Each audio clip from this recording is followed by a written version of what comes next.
First of all, I want to ask you about backup quarterback. Just can you talk a little bit about the quarterback situation and then depth chart overall? When do you start making those depth chart announcements and get players prepared for Monday? Monday will be depth chart, and working through. Got another practice game tomorrow. So Davis and Booty and Evers are all doing a great job battling it out, and had some great moments in camp and some not so great moments, but we're definitely in a better position than where we were when we finished spring ball. So excited about that group of guys and what they've brought to the table from a leadership and an ability to execute and manage the offense the right way. So here in the next couple of days, that'll all work itself out. He's talked about having a blueprint for a championship team.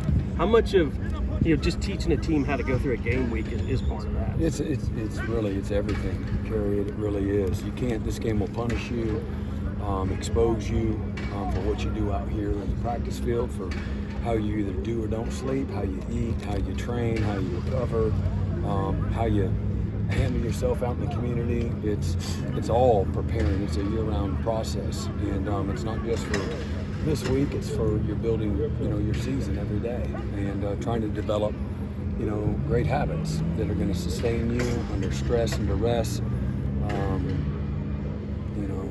We say it all the time, the championship strain. It's the work, it's the mindset, it's the attitude, it's the response, it's the effort, it's the precision, it's the execution. All of those things matter. For some of the young guys that maybe don't have the role that they would like right now, that to me, then okay, you're not the player that you want to be, apparently. So how do you become the player that you want to be? And what do? You have to have awareness and action, and then you got to hold yourself accountable. But you have to have great awareness first for you to create more opportunity for yourself. But just in getting ready for the game, that we don't play to opponent. We play and prepare and practice and work and think and drink and sleep to a standard. And so what that looks like for our guys, you got to be inside out. You got to literally be focused on one day at a time. You can't worry about September 3rd. We got 9 days to play. We got to have a great Thursday. This is until next week. We'll get a day or two in pads next week. This is our last heavy day of the week, and we got to take advantage of it. And good on good, we got to strain and we got to work. We got to get each other better. And again, this game, like I said, it will punish you for trying to cheat the game, cut corners, not be detailed and precise in everything that you do. And again, the practice field needs to become a competitive advantage for the Oklahoma Sooners.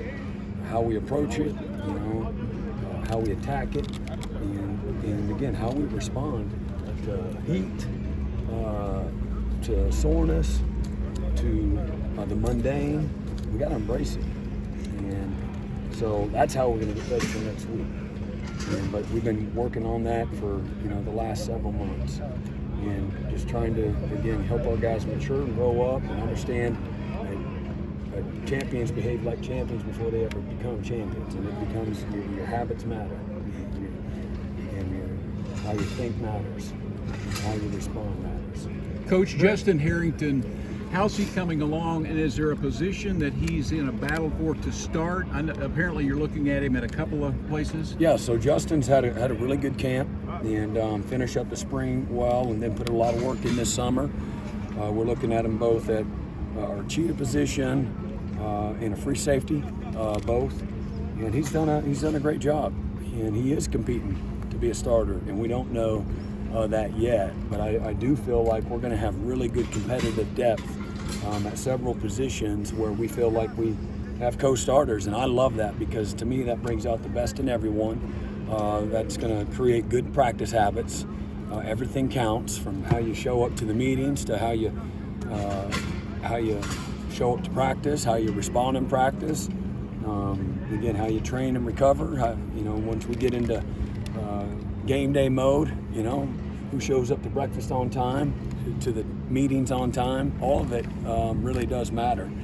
And so I love that the guys feel some heat, and it should bring out the best in everyone. But Justin's a guy that has a lot of position flexibility, can do several things for us, and so excited about him. He's long, he's athletic, he's physical, He cares, which is probably my favorite quality. He cares a lot.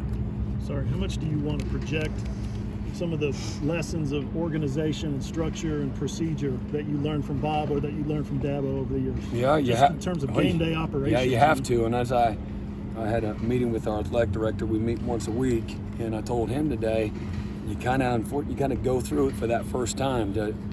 At the end of the day, you got a script, and you got a schedule, and you try to be detailed and organized, but you got to go through it too. Until you do, it's never the same. But we'll do that like we've done everything else. We'll try to get our guys to have a level of comfort and what to expect around the corner, and so we'll do that tomorrow. Everything from team hotel to champion walk to game day simulation. So we'll work on that and what we're doing at halftime and how we sing the alma mater. All those things will be rehearsed before we get there next week. But there'll be plenty of things that happen. You're like, man, I wish I would have thought of that. Yep. And you just learn and you grow. That's you're no different than a player. I'm a freshman, right? And I got to grow up quick. So Along those lines.